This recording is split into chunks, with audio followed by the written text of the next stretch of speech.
It's a blessing to welcome on one of the top riders in this class of 2021 and now the highest commit in Drake history, Tucker DeVries. How you doing, man?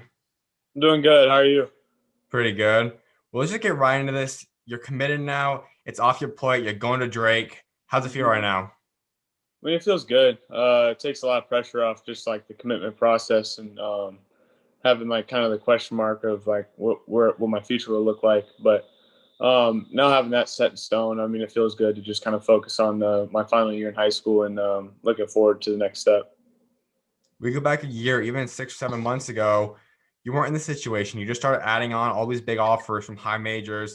In the past 6 months, past year, what's it feel like to be in a position where you had schools like Florida, Creighton, Iowa State recruiting you?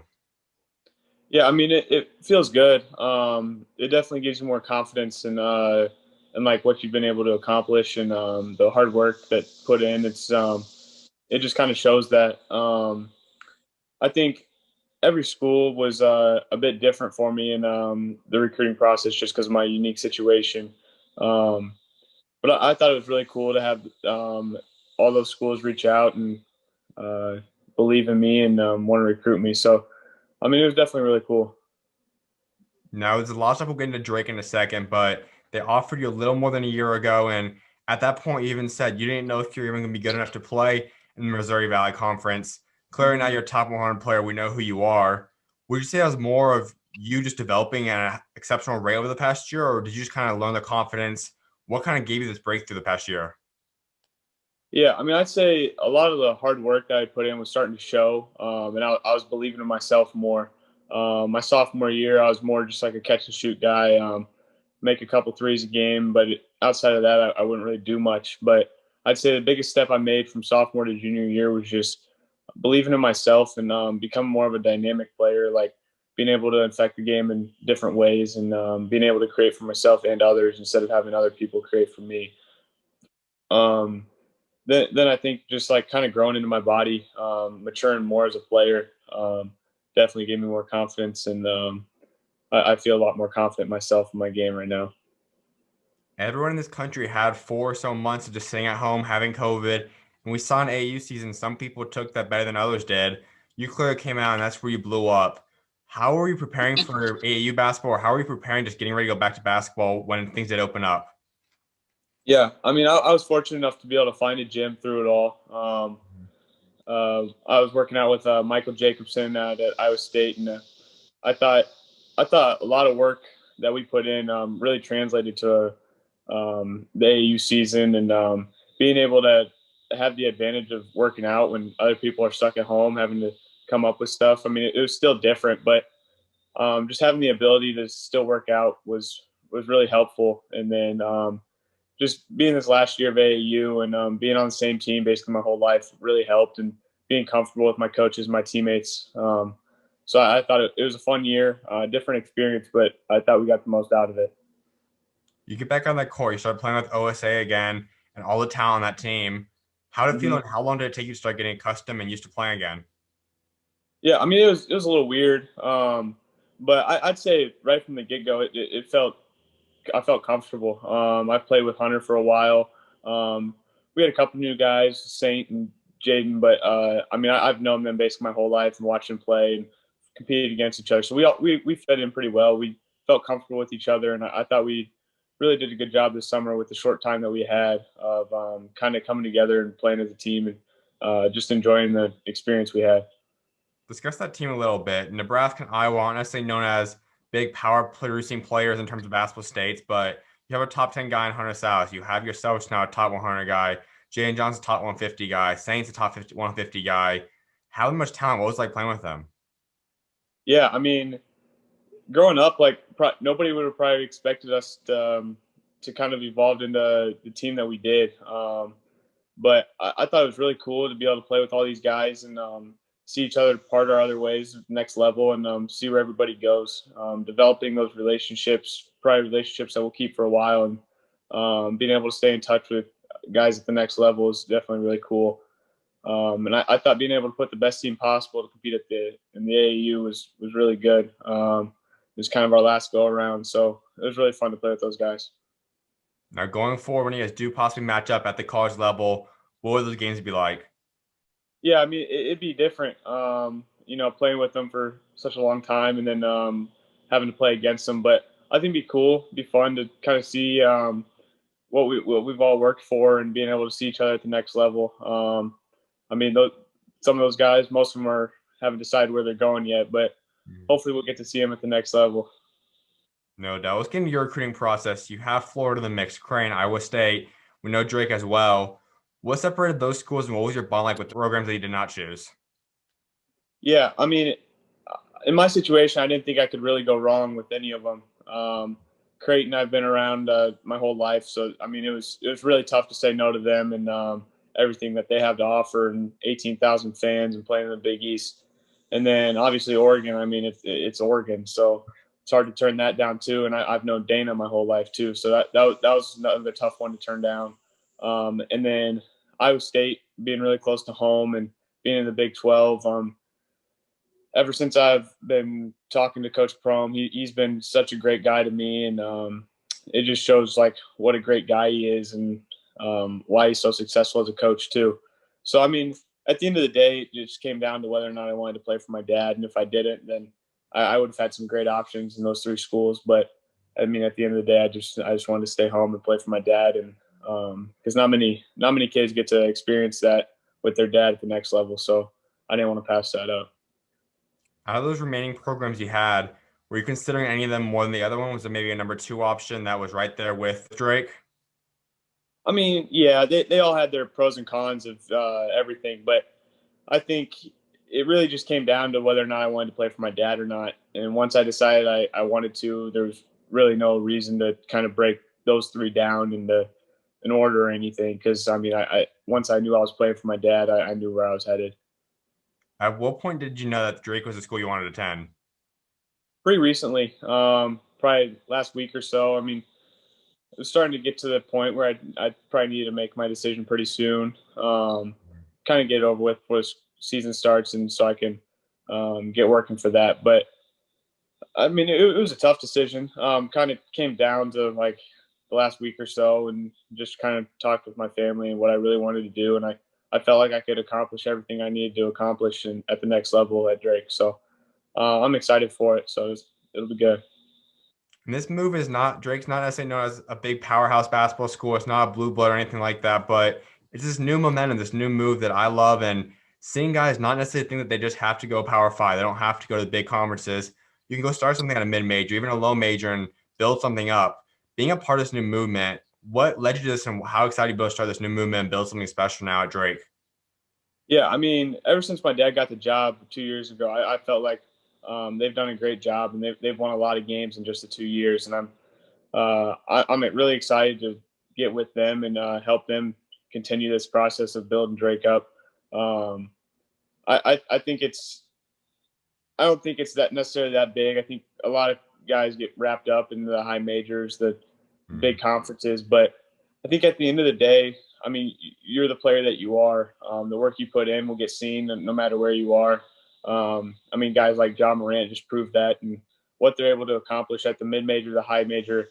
Um, I mean, it just shows that they'll find you no matter where you are. It's just um, obviously not as many guys go to the mid major level just to go to the high major, so you just don't see it as often. But I'm confident in what Drake has to offer, and I'm ready to compete at a high level.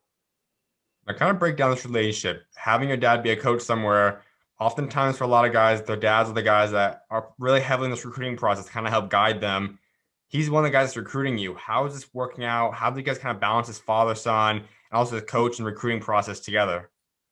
Yeah, I mean the recruiting process was definitely unique for me. A lot of the decision making and was on my own. Zoom calls with other coaches. A lot of it I did by myself just because they knew the relationship with me and my dad. But if I ever had questions or anything, my dad was more than willing to help, and he wanted what was best for me, and he wanted this to be my decision. Obviously, he wanted to kind of not influence me to Drake, but I mean, tell me the good and bad about Drake to help make me want to go there. But he didn't want to make me go there basically. But um, I mean, he would have been cool with it either way. It just happened to work out this way, and it's probably the best for both. So then for Drake, was it your dad kind of recruiting you at all? Did they have assistant coaches recruiting you, or was it more just you kind of already knew what Drake was about and that just was what it was? Yeah, I knew most of what they had to offer. I knew the guys just as well as probably my dad does. I Mhm. knew what the crowd's like. I knew what the arena's like. I knew basically everything I needed to know. There's things he'd probably show me here and there, but assistant coaches would text me every now and then, wishing me luck on games, just checking in. Um, but I felt pretty comfortable myself with just knowing what it had to offer and what it was going to come down to. And I think there's one big benefit of this, having a dad that's a college coach. You get that experience. What does the college want in you? What does the recruiting process look like? You get this experience already provided because of him being your dad. How that benefits you through your process and just you and now as a basketball player. Yeah, growing up with him around definitely helps. Being able to see the high level basketball almost every day is definitely helpful, and not a lot of kids get to experience that. So I wanted to take advantage of it as much as I could.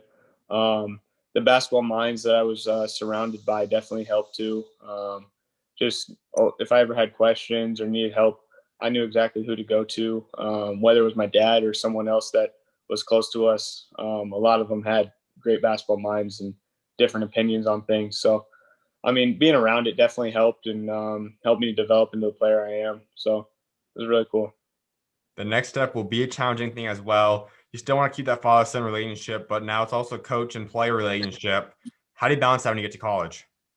Yeah, it's still got a couple months to figure that out, but I feel confident in us being able to balance it out.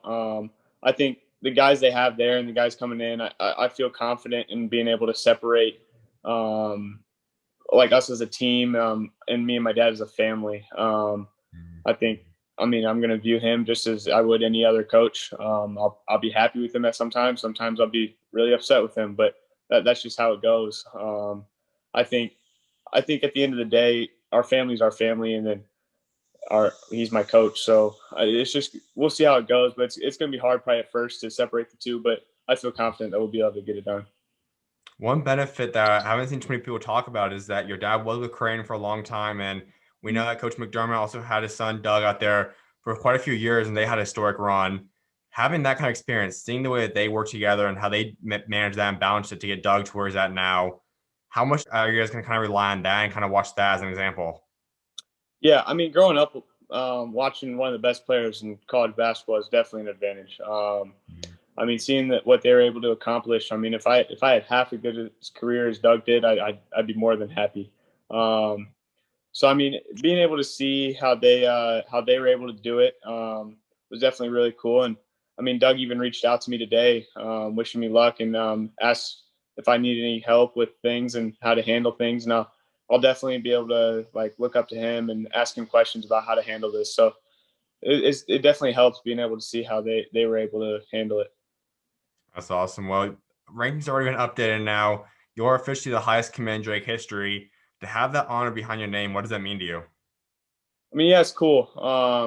I still got to do a lot of things that and produce at the next level. Nothing's going to be given, and I'm going to have to earn everything there. But um, it's cool to feel the hype and all the hard work that I've kind of put in to get to this point. But none of it really means much at the end of the day. We still got to go win basketball games and put in the work at the next level. So, but I'm excited for it. In 3 to 4 years, by the time you're wrapping up this career of yours, what's all the goals and things you want to achieve throughout your Drake career?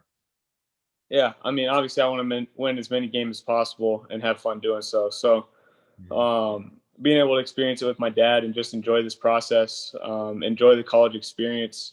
Um, really, everybody's dream is to make it to the NCAA tournament. So, the goal is to do that as many times as possible, and then not just make it there, but we want to try and win a few games there too, which hasn't been done here in a while. So, I feel confident in the way this program's headed and being able to do that.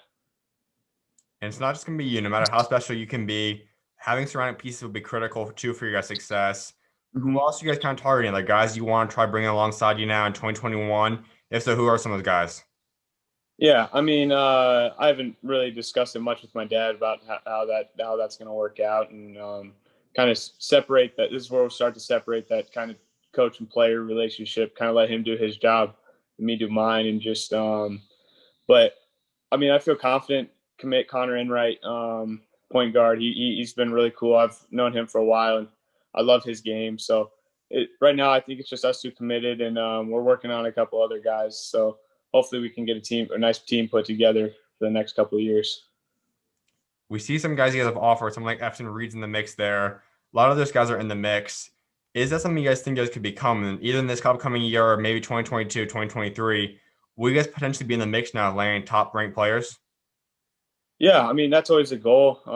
Recruit the best players you can, and hopefully they decide to come join us. I think my friendships and relationships with some of the guys that my dad's recruiting will definitely help. And even if they are supposed to go high major by what other people think, maybe they'll decide to come join us because of the relationships we have with them. Absolutely. So you'll be playing the Missouri Valley Conference. Has a lot of big time teams in there as well. It's not going to be an easy conference at all. How Mm-hmm. excited to be a part of that? I mean, I'm excited. I grew up watching the Valley, and then moved to the Big East for a couple of years, and we went right back to the Valley. So I've seen the Valley at its best, its worst. But I love where it's headed. The level of plays definitely up there in one of the top conferences, and I'm ready to compete against the teams I've watched my entire life. No doubt. You keep bringing it up, and that's your senior season now. Recruiting's off the plate. You just got to kind of have fun, worry about your season stats, your team stats, what you guys want to do. And this is a team that's looking very special. You already talked about you and Payton there, two Division I commits, Omaha top five player in the country in 2023. How excited for this upcoming season? Yeah, I mean we're really excited. I think this is probably one of the better teams that we've probably seen, most talented teams. I think we got a lot of work to do still, but I'm excited for what it has to bring. As long as we all come together and play together, I feel really good about our team. It's definitely going to be a fun one, and kind of go out with a bang on the senior year. I mentioned earlier, Iowa's not known as a huge basketball producing state, but you guys now put together a team of two top 100 guys and a top five player in the country in Omaha. How did it all come together? How did you guys form this team? Yeah, to be honest, I mean, me and Peyton kind of, as soon as I moved to Des Moines, we've always been together and just kind of rose together in this scene, I guess. But Omaha, he reached out to us after saying that he wanted to come to Waukee and say he wanted to play with us. So I thought that was really cool. And then Peyton's younger brother Pryce, he's a hooper too. So um, I think we got a great team, and I think it just kind of happened. It just kind of happened. Now we got a very talented team that we're gonna be able to put out there every night. Last year, you guys fell just shy of winning the state championship. This year, you guys have expectations of going out there and winning and probably not even losing many games this upcoming season. How do you guys achieve the ultimate goal? Yeah, I mean, obviously the goal is to win state. So I think just getting better every day and playing our best basketball in March. That's really got to be our goal, and just kind of focus on the end goal. Not let the little things. There's going to be a lot of teams, a lot of people that try to disrupt us, but we just got to stay together and keep competing, and hopefully we're playing our best basketball in March. Personal goals for yourself. Last year, you averaged 21 and a half a game, almost 8 rebounds, almost 5 assists a game. You had a lot more talent, a lot of different roles, but overall, what do you think you're capable of averaging and putting up next year? Yeah, I mean, I'm not trying to get too wrapped up in my personal stats. Obviously, our team's a lot different this year. Roles are going to change. I mean, I think we got a great team, and whatever it takes every night to win games, that's what I'm going to try and do. It might not be scoring this year as we have more options to go to, but just kind of feeling it out, and everybody will eventually find their roles. Hopefully, come March, and hopefully we have that figured out. You're the only guy that was a non-senior last year to make all Iowa team. That's going to be the goal for you this upcoming year, but also I can imagine Gatorade Player of the Year is a big one for you. Different achievements like that. What would you say would be a successful season for you personally by the end of the year? Yeah, I mean, again, it's trying not to get wrapped up in too much of that stuff, and just kind of focus on winning the state title. That's the main goal. And I mean, if that stuff happens, it happens, and that'd be really exciting and cool. But I think at the end of the day, there's a lot of great players, and really, we're just trying to win a state title together. And anything less than that, I'll probably be mad, and anything more than that, I'll be more than happy. But just winning a state title is the main goal. That's awesome. Well, Iowa basketball, you guys are out there, you and Payne, but also you have the upcoming guys, like I said, Omaha, Pryce, other players. What's the future of Iowa hold? Yeah, I think it's evolved a lot. Even since I've been here, I think there's been a lot of guys produce in the state, and I think a lot of players come out of here not knowing really how good Iowa is and how many talented players come out of Iowa. But I mean, you look at it like Patrick McCaffrey, Evan Bronze last year, Bowen Bourne. Like there's some great players here that people just probably don't realize. And I think the talent in Iowa is a lot better than people give it credit for. Absolutely, man. Well, a couple more things before I let you go. One thing is I know you guys always want to build a legacy for yourself. So when you are done playing basketball someday, what do you want to remember for? What do you want your legacy to be? Yeah, I mean, I've always wanted to be a part of winning. So just winning as many games as I can and doing it the right way. I think just being around the game the most and leaving the most impact on where I left it, whether that's high school, college, or wherever, AAU. Just kind of being a mentor for people and putting the programs in better places than where I stepped on there. You're also a believer in your bio, you have Corinthians 16:13. Why does that verse stand out to you? I mean, I think it stands out just because it's relatable every day. It's something. I mean, there's a lot of verses in there that could that apply to you every day, but I thought that one stuck out and kind of my lifestyle of playing basketball, playing sports, but then also being a part of a family, community, being a follower of Jesus, and I thought that's one that really stuck out to me. Discuss your relationship with God a little bit. How has he helped you get to the point you're at? Kind of discuss your faith a little bit. Yeah, I mean, without him, this none of this would be possible. Just really being a follower and always knowing that he's up there watching, helping out. Really just having someone to always go to when things are good or bad. He'll always be there for you, and really just being a follower and a believer and trying to point many people to him as I can. I mean, he can do wonders for you. It's just without him, none of this would be possible. Amen, man. I know for a lot of people growing up, especially if you're in a faith household, you kind of are forced into, you kind of just grow up in the knowledge of it. But when was that turning point? When did you start really having your own relationship with God?